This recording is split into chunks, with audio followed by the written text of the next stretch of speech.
Howdy tubes, welcome back to the Zach Life. So we're back here in the bedroom.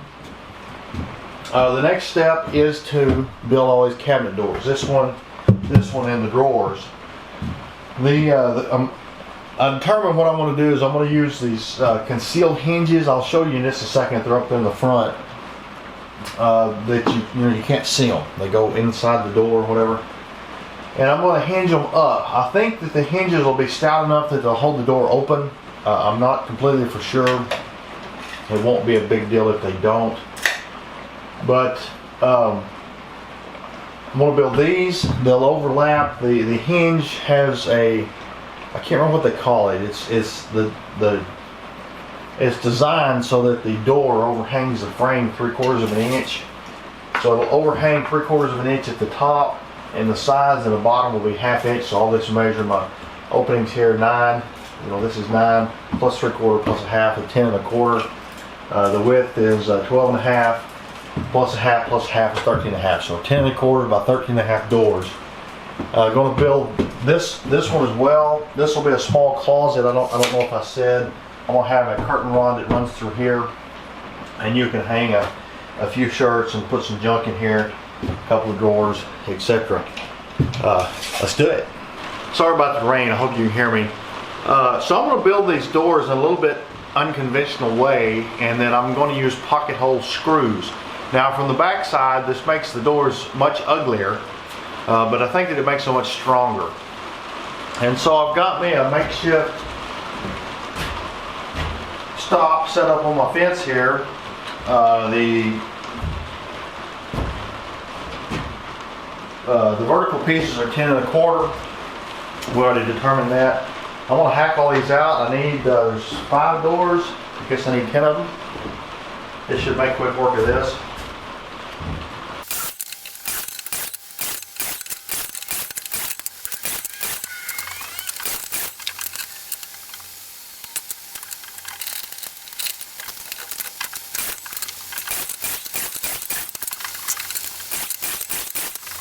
So ultimately, here's what we're going to end up with.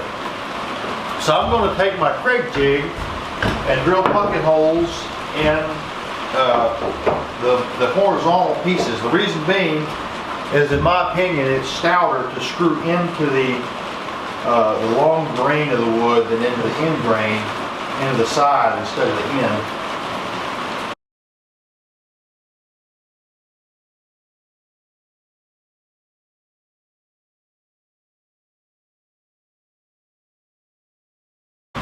So even though this is end grain, I am going to wood glue it, because there's not a lot of strength to be gained here, but there is certainly some. I like to always clamp these because it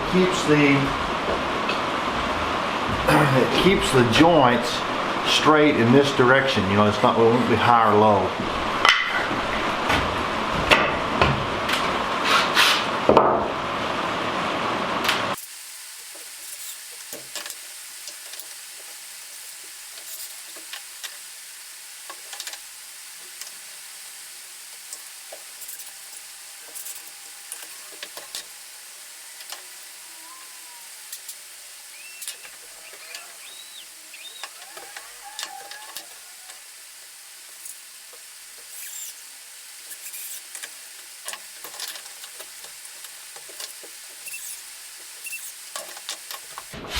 Alright, I'm going to go over this with the DA and 100 grit paper.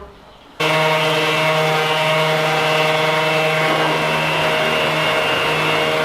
think I'm going to go ahead and finish out one door and try it out to make sure there's not some kind of problem. So if there's a mistake, I don't screw up, all 5 of them. Anyway, I'm going to put an edge on the outside of this. I should have shown a picture of the router bit. If you're not familiar with woodworking, it's just a simple bit that's got several steps in it you put in a router table. And they're relatively expensive, maybe 30 bucks or something. They put a really nice edge. I wish I took a picture of it, but I didn't, and I'm in here editing the video in my office, and I'm not going to go out there to find it. Looks pretty good. Nothing too spectacular. Little bit of tear out in a few places, but a one little bump around it with some sandpaper will make that go away. So these are the hinges I want to use, these concealed, call these concealed hinges. And you've got to cut a pocket out for them to fit in, and I've got this other Craig jig. You know, I'm certainly not sponsored by them, but I like all their stuff. It's all very cheaply made,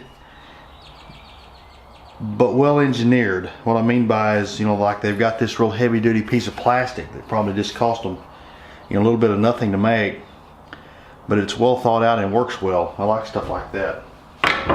So basically all you do is set this wherever you need it. I'm gonna just line these up with the edge of the cabinets just to make them all easy to repeat.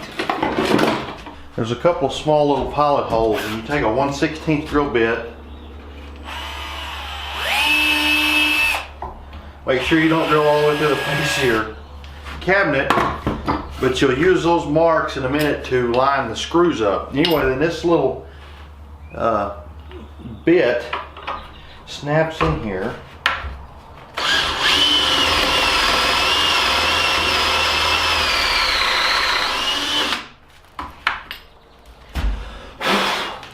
Just like that.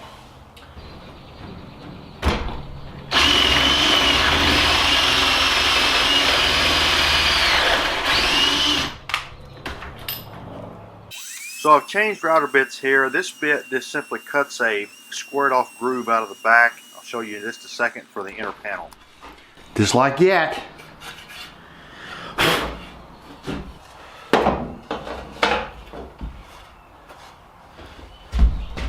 Just like that.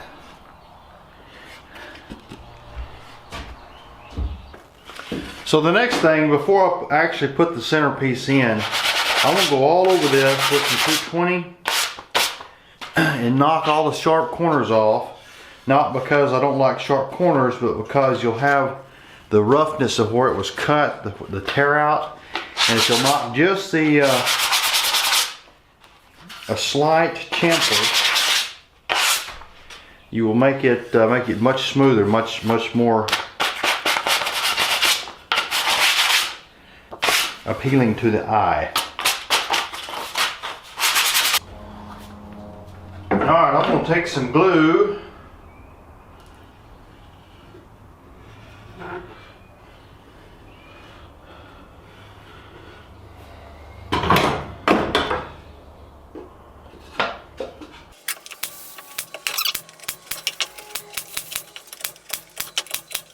Alright, now if you remember, we drilled these little pilot holes that the jig puts in, and we can just run a screw into that little pilot hole,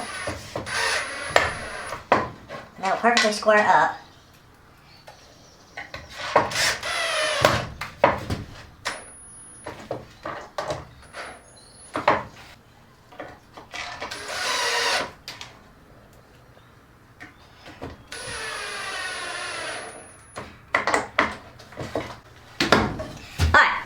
Now, as I talked about before, the back of a door built like this is ugly.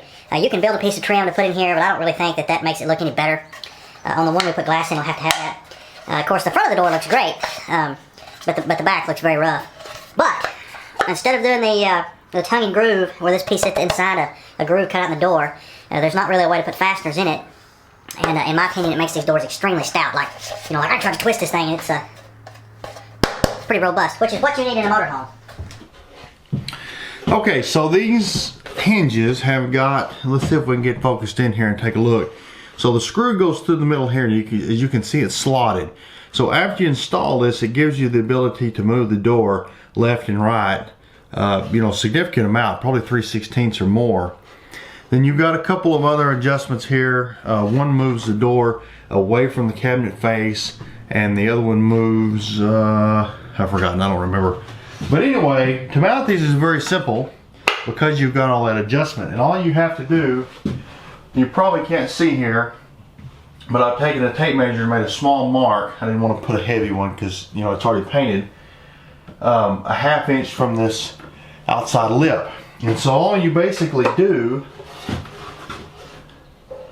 is hold the door up here, line the mark up with your little 1/2 inch mark, take a pencil and mark the center of these two holes, which I've already done and pre-drilled with a 1/16 hole. So now all we got to do is take a couple of screws and install it.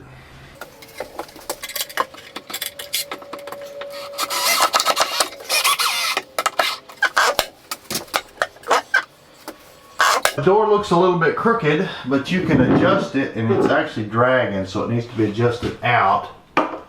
Let's turn on these and see what does what.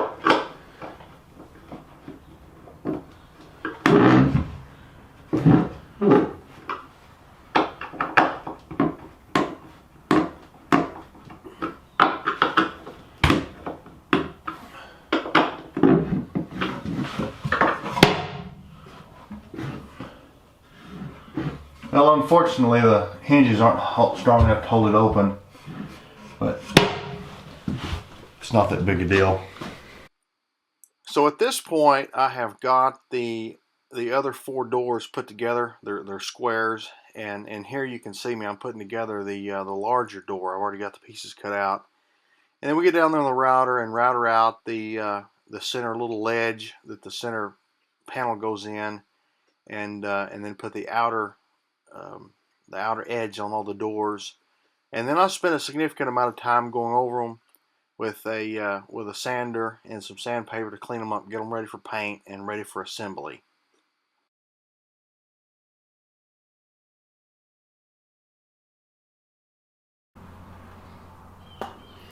I want this door to look a little bit better, especially because the pocket holes are not going to be partially covered up by the hinges.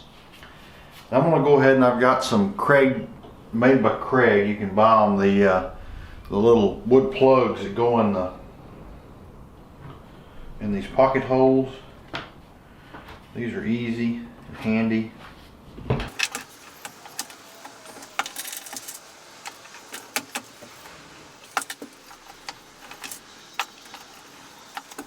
Alright, it's the next day.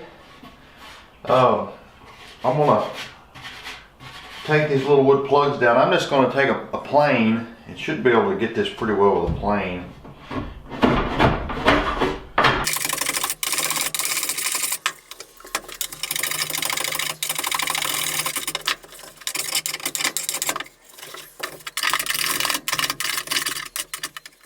Here I'm cutting the panels out that go inside the center panels in the doors, and you've got to radius or cut the edges off of them because the router, when you router out the inside where they fit in, cuts a radius. It doesn't square the corners off.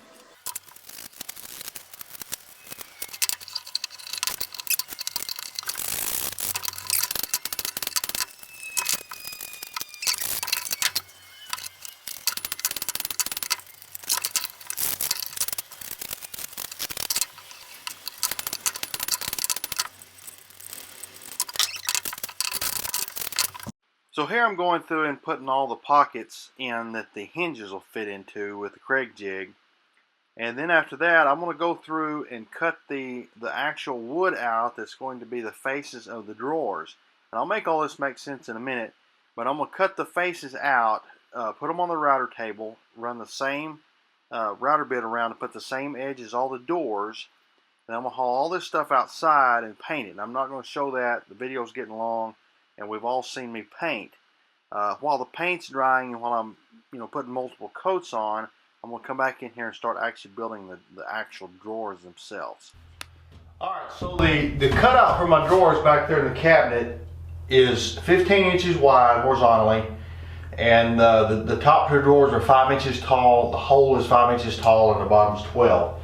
The drawers I'm going to make, you need about a 1/2 inch on each side, maybe a crack more horizontally, so we'll say 13 7/8 wide. They're 16 inches deep, just a standard number. The height will be, need to knock probably about a 1/2 inch off, so we'll say 4.5 high and maybe like 11.25 on the bottom one. I'm going to put these together with pocket hole pocket hole screws. I'm not going to monitor the corners. Might not be the best way to do it. That's what I'm going to do. This is pretty straightforward. I'm going to hack some wood out. I'm probably just going to time lapse this whole deal because I know this video is long. I'm going to cut the pieces out in length, run them through the table saw, rip them to width, and put some pocket hole screws, screw it together. I'll show you, we'll come over here on the router. I have got a 1/4 inch wide, what do they call that? Cuts a slot out where the bottom piece of plywood goes in. Anyway, I'll knock it out.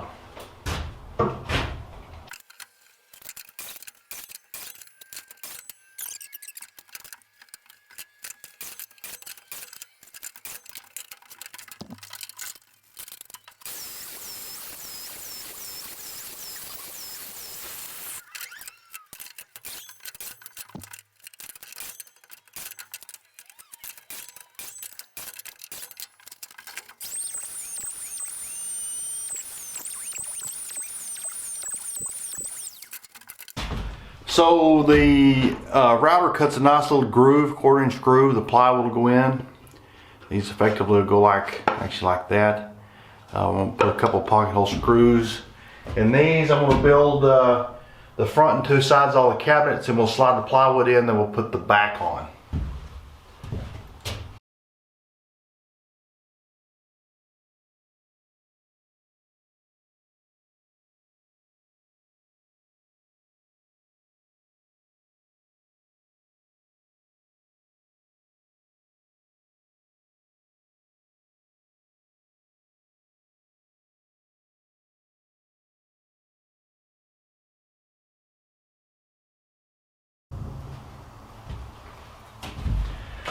Alright, finish this in the morning. I got a sheet of 1/4 inch over here I got to dig out, and I'm going to have to drag it outside. It's going to be too big to cut on the table saw, and I'm out of daylight and I'm hungry.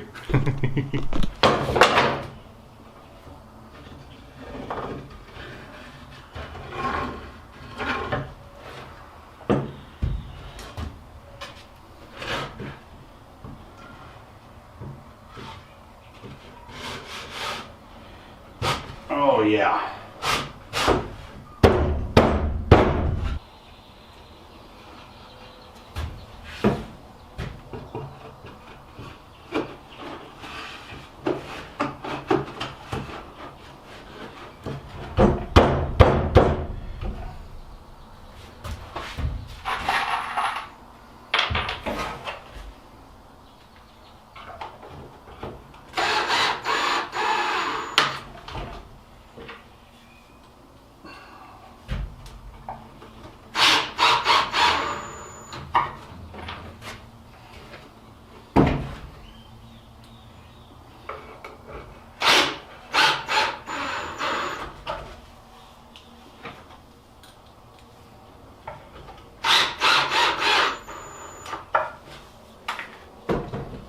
I cut the centerpiece a little bit short.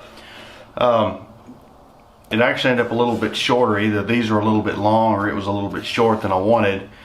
But the reason is you want to make sure that if you have trouble getting this in, that this isn't above the edge, because then you won't have anything good to screw into.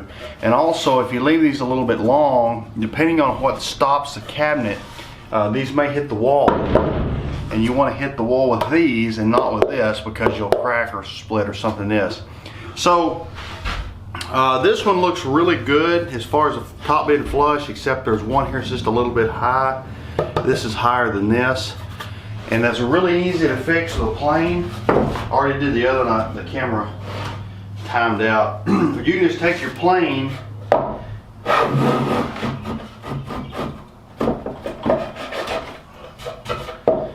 little bite there.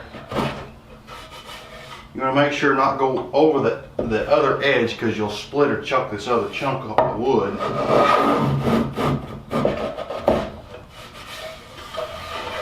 Anyway, that squares up, it smooths up the top really nice. I don't actually think I'm going to paint the insides of these. Obviously when they're closed you won't be able to see them. I think I'm just going to lay some, I don't know, that matte stuff like I would put in the toolbox, you know, or like in your silverware drawer in the bottom so stuff doesn't slide around. I'm sure that made a lot of sense, didn't it?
I've got some relatively heavy duty ball bearing smooth shut, or what do they call it, soft shut.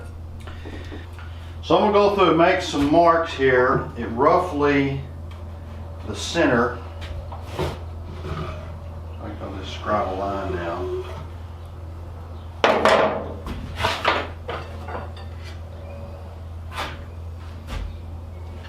Most of these have got like a flat stop on the end, and that's to actually set up against the faceplate.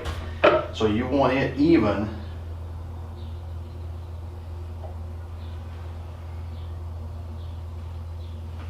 With the front of your drawer.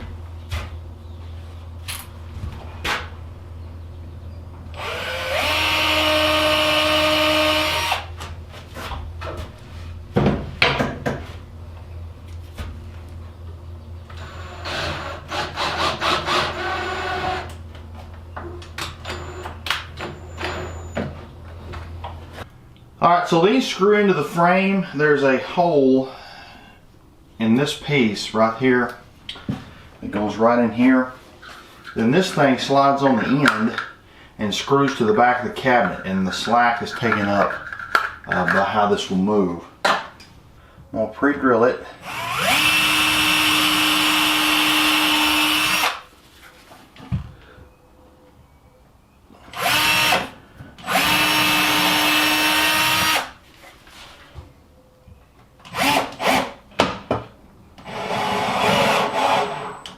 There's probably a more scientific way of doing this. This isn't something I'm good at or something that I do often at all. But my method here, methodology, was that I put the screw that holds them to the face frame in the right spot. And then basically took a square and squared one of them up to the back, making sure it's squared both up and down, left and right, and I put a screw in it. And then I put the drawer in, took a pencil, because that squared and lined everything up, and marked where the little plastic end of the slide hit the wall, pulled the drawer back out, and put a screw in right there. And my head's in the way of all this, and I couldn't get a very good shot of it, and this didn't work real well. But that's ultimately what happened.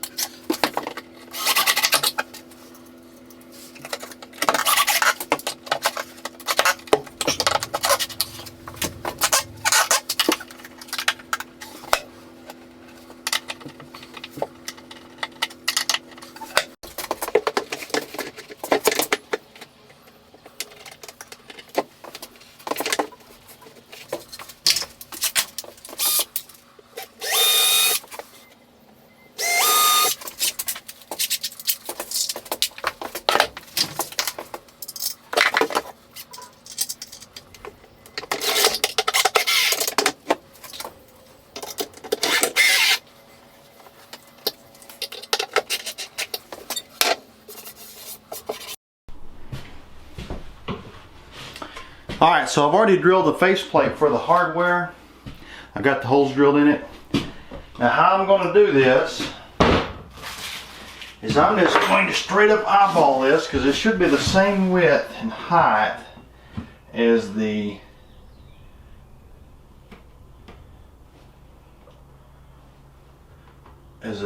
upper door.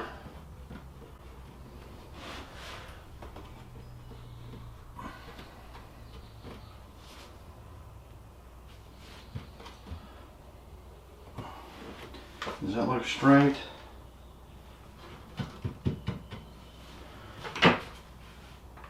Hope it is.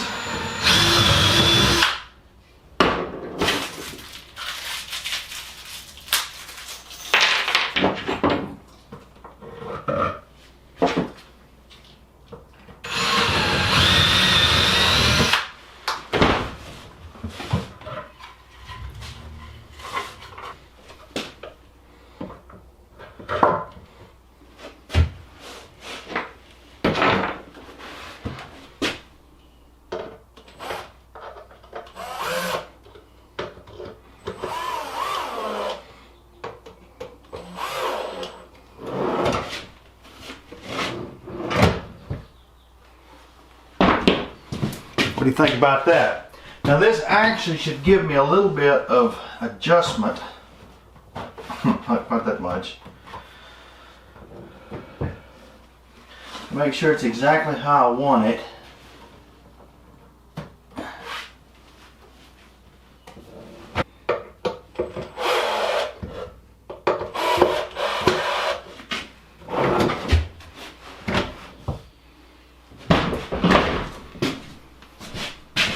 Just like that. So I know this video is long and it's hot. I'm fixing to turn the air conditioner on. These take so long. I'm gonna get the other drawers done and put in, and the doors on top put in, and then the last thing I want to do is paint and install the do the final install on the door, the whatever you call it, the walk-in door. Oh, hi there. Welcome back. I'm just kidding. I think that's so stupid. So I got the door hung, as you can see, and painted. It's painted the same color as the cabinet doors. I got the door handle installed. It does not have a backing. When we build this outside wall, it'll have the trim will be a stop basically for the door. It'll have a heavy piece of trim, and so it actually will pass the jamb slightly. I'll just have to be careful not break it. Let me walk you in here,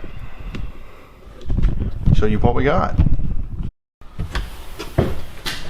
Alright, the first little I'm going to show you here is this little magnetic door stop. It's pretty neat. This part is actually spring loaded, and that part is a magnet. This thing is listing to port. The door is square, but the whole motorhome is leaning that way, and so the door auto shuts. And I realize this is going to be a problem, and so a little magnetic door stop works pretty cool. Alright, so I kind of got this place all cleaned up. I couldn't get a piece of mirror big enough to fit this at Lowe's. They didn't have one. It's like 38 and 36 big head. So I got to call a real glass company to get a mirror for it. It's not a problem.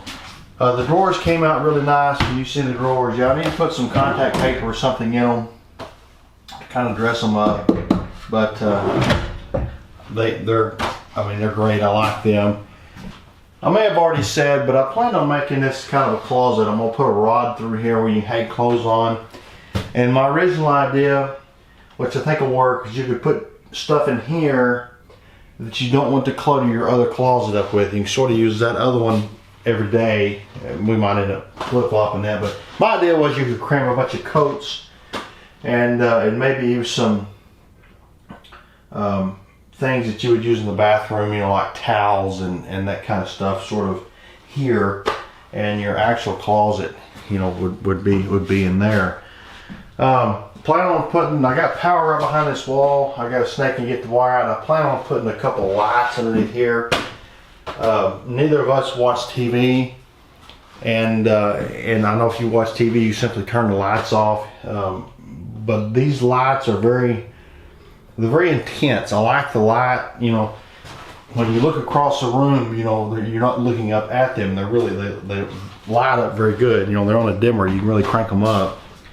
But they're kind of hard to look at. I'm afraid to land in bed. They'll be hard to, you know, hold a book up and see. You know, you try to look at them, about blind you. Anyway, I really like it all.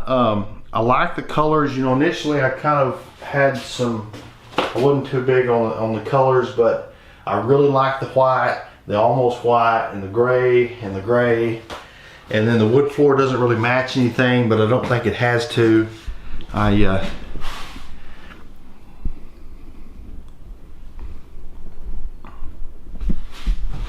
You know, I wasn't real big on it initially, but once it's all together, I really do like it. I like the way it kind of came in.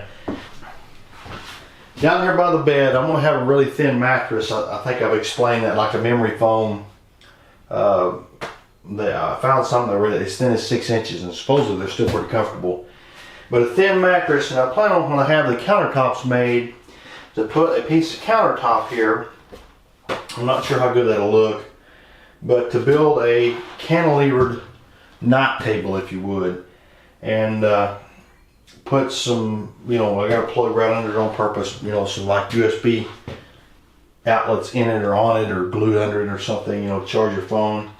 But this little nook here will be handy, I think, for throwing your boots and your shoes and that kind of stuff. That's something you don't really want in the way. You don't want them in the front, but they're not, you know what I mean. Your boots and your shoes, you can throw them right underneath there. Might even cram a dog or something under there. But anyway, I'll kind of pan you around and give you an idea, but we're gonna close this video out. I'm glad that this part of this is finished. You know, the next major part is to make it go down the road. I don't know that I'll necessarily do it all in order like I've sort of done the bedroom, how I've attacked it.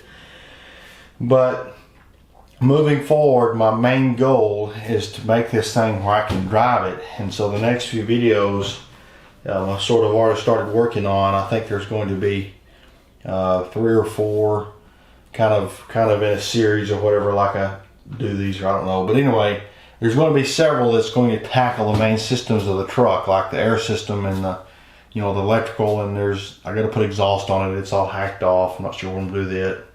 And then make the truck run. The truck hadn't run in a year. And I think I'm going to do too. I'm going to do a video. You know, the engine in this truck. Most of the people probably watching these videos don't appreciate how cool the truck is that's underneath this. It takes kind of a guru like me or an old truck driver.